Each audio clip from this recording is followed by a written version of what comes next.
Honeycrisp. We got the socks on them. See if we can get this to focus.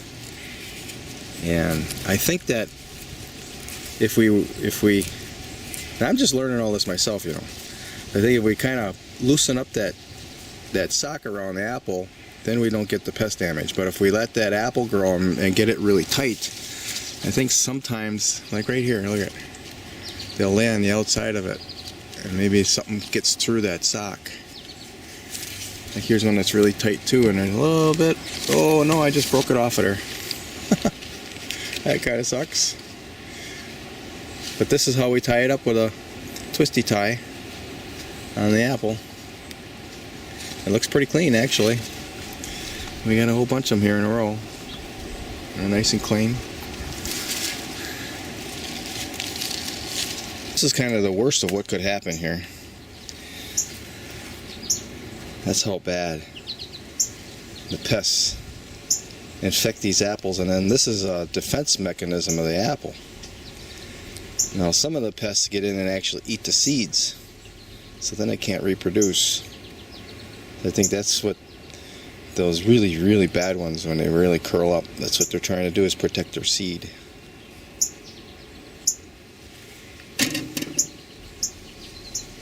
So here you get some damage on one side and then not that much on the other. Well, I eat those.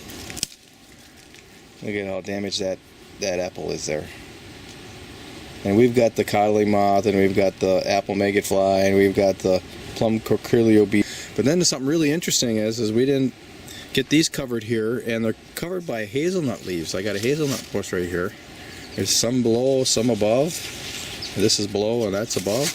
Look at these apples, are really pretty clean. All three of them. So maybe hazelnuts have some type of property to it that repels these pests.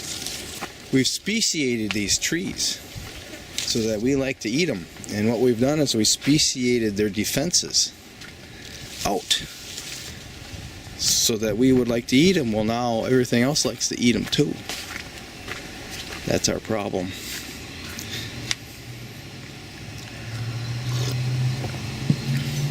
The sweeter and the juicier we make these things, the more pests we're going to have to deal with. So this is a pristine, and the apples should be ready to pick like right now. I've been kind of tugging on them once in a while to see if any of them come off. But these were really tight. They weren't loose around the apple, and some of them got some pretty good dimples in them because I think they laid through the sock. But still, I eat them anyway. There's a study that shows that the more pest damage an apple gets, the higher nutritional value it has, probably because the defenses, the chemicals they send, that's nutrition to us. These aren't too bad. Here's one that got her pretty good, and it was in the sock. Now maybe we didn't cover it early enough, and they laid their eggs on that little apple that we covered before we covered it. I don't know. This is all has to be determined. So I got a video about 5 weeks ago, where I noticed they were really tight around the apple, and I loosened them up.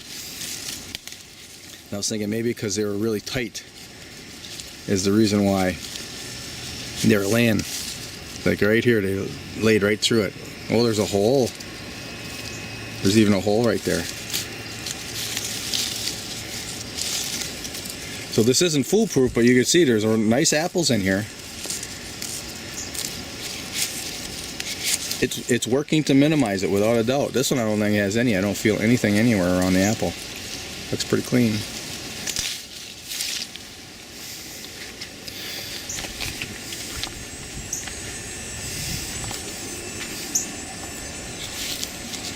This apple here is getting a nice blush. I'll bet you it's ready to pick. I'm kind of oh, that one come off. So now I can sample one right here, right now.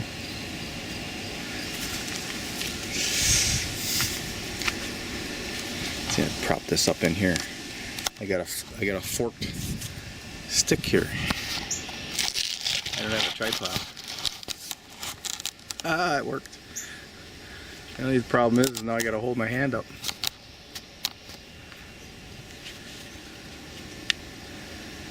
So I don't know, what is it, the 9th today? 9th of August today? I actually harvested one the last week of July. It came off in my hand, but I think there might have been a problem with it, and I ate that. And it wasn't that sweet, but it has sweetness to it. I probably don't even have to do this because it was in that sock. And I suppose there's crap in here, you know, we'll minimize getting some of that in me too, I guess. There's a nice blush. Come on, you can focus for me. Come on, there you go. There's a nice blush to that apple right there. Oh yeah, it's ready. High juice, high sweetness. Right here, right now. Second breakfast. It's probably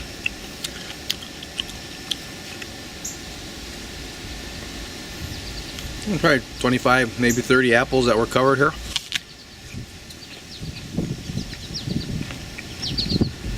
The most important part of this is there are no poisonous sprays that were used in its growth.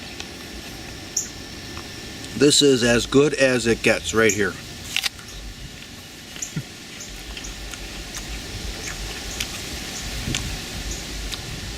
I'm sure you don't want me to. I'm sure you don't want to watch me eat this entire apple. So let's get to the other apple tree. See, my lens is pretty crappy too, boy. Look at that. Huh. I can't do that over because I've already done it. Eat the apple, that is. This is a Zestar. And you can see some of them, the pests got through it. Look at that. See, there's one right now. And then one right next door. It's got some too. Actually, quite a few of these have pest damage even though they got a sock on it, but it's not all shriveled up. Oh, here's a nice one. Here's a nice one. So I did an experiment with hazelnuts. I did double sock. So that's something to think about. Double sock. There's a really nice one right there. So I'm not saying this is something that you do if you got a commercial enterprise, because there's no way you could spend the time at it. Well, maybe there is if you really had nothing to do, but you know, but this is for small little semi-dwarf and dwarf trees that you have growing in amongst your gardens. Like right here, this is main crop garden number 4, and the edge of the garden, see, we were growing crops in there. I just harvested a whole bunch of garlic and potato onions out of here, and I'm growing skirret. That's what these white flowers are. There's honeyberries on each end, left and right, and then at the southern fence line there, that's where I've got the pristines growing. In a situation like that, you spend time planting your cloves and your seeds and everything. Spend some time for each apple, put a sock around it. It doesn't really take that long. And the socks are cheap. I bought 1,000 of them for like 23 bucks or 28 bucks or something like that on eBay. Now if you buy, there are socks that they make for this that has a closer, tighter weave. Now those might cost more money. I know they cost more money. But I'm experimenting with all kinds of stuff. This is a cheaper route, so I've tried it. Okay. That's for Nicholas. Matter of fact, School of Permaculture is a non-profit. I should send him some more money again. Every little bit helps him, I'm sure. He's starting a farm up. You get him going.